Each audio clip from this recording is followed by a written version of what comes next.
Hello doctor, నమస్తే. నమస్తే అండి. సో క్యాన్సర్ గురించి అంటే చాలా సందేహాలు ఉంటాయి, కొన్ని అపోహలు పేషెంట్స్కి ఎక్కువగా ఉంటాయి. సో వాటిని మీ ద్వారా ఈరోజు తెలుసుకోవాలనుకుంటున్నాం. సో ముందుగా క్యాన్సర్కి సంబంధించి అసలు క్యాన్సర్ అంటే ఏంటి, ట్యూమర్స్ అంటే ఏంటి? క్యాన్సర్ అండ్ ట్యూమర్స్ అనేవి ఇది మనం డిఫరెన్షియేట్ చేయడం చాలా ఇంపార్టెంట్. మామూలుగా ట్యూమర్ అండ్ క్యాన్సర్ని ఏంటనంటే మార్చి వాడుతూ ఉంటారు. ట్యూమర్ అనే వరకు ఏంటనంటే ట్యూమర్ అనేది బినైన్ అన్నట్టు, అంటే ఈ సెల్స్ అనేవి పెరుగుతున్నప్పుడు గడ్డ ఒకదే దగ్గర ఫామ్ అయి ఉంటే దాన్ని ట్యూమర్ అంటాం అన్నట్టు. క్యాన్సర్ అనేది ఎంటైర్లీ వేరే విషయం. సో ట్యూమర్ని మనం ఒకసారి తీసేస్తే మళ్ళీ రావడం కూడా జరగదు, అందుకే దాన్ని బినైన్ ట్యూమర్ అంటాం.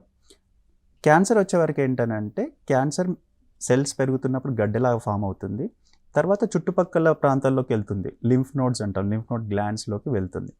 తర్వాత మెల్లిగా బ్లడ్లోకి కూడా వెళ్ళి వేరే ఆర్గన్స్లోకి, లంగ్స్లోకి కానీ, బోన్స్లోకి కానీ, లేకుంటే బ్రెయిన్లోకి కానీ, లివర్లోకి కానీ అలా వెళ్తూ ఉంటుందన్నమాట. సో బినైన్ ట్యూమర్ వచ్చేవరకు గడ్డ ఒకటే దగ్గర ఉంటుంది, క్యాన్సర్ వేరే బాడీలోకి కూడా స్ప్రెడ్ అవుతూ ఉంటుందన్నమాట. సో మెయిన్ డిఫరెన్స్ ఇది. ఓకే, సో క్యాన్సర్ హెరిడిటరీ వల్ల వస్తుందా? క్యాన్సర్ హెరిడిటరీ అందరూ అనుకుంటారు, క్యాన్సర్ అనేది హెరిడిటరీయే అనుకుంటారు.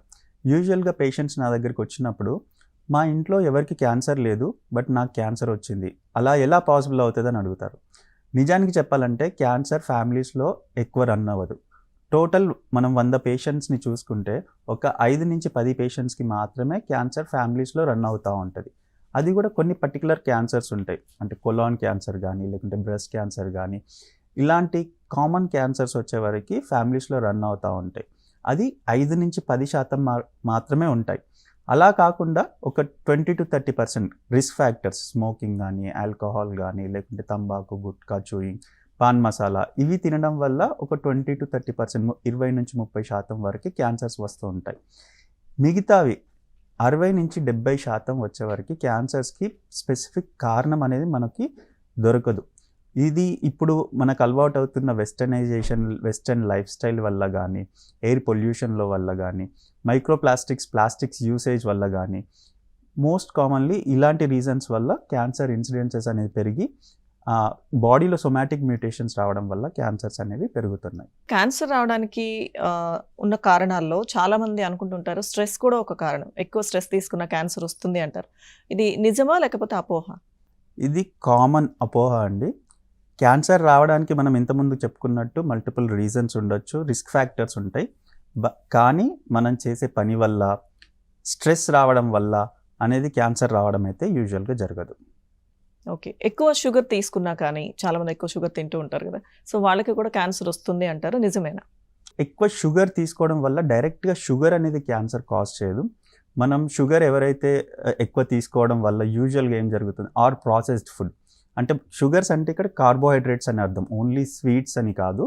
కార్బోహైడ్రేట్స్ కానీ ప్రాసెస్డ్ ఫుడ్ ఎక్కువ తీసుకున్నప్పుడు ఏమవుతుందంటే ఈ షుగర్స్ ఏవైతే ఉన్నాయో, కార్బోహైడ్రేట్స్ ఏవైతే ఉన్నాయో మన బాడీలో వచ్చే వరకు అవి లివర్లో డిపాజిట్ అవుతుంది అన్నట్టు.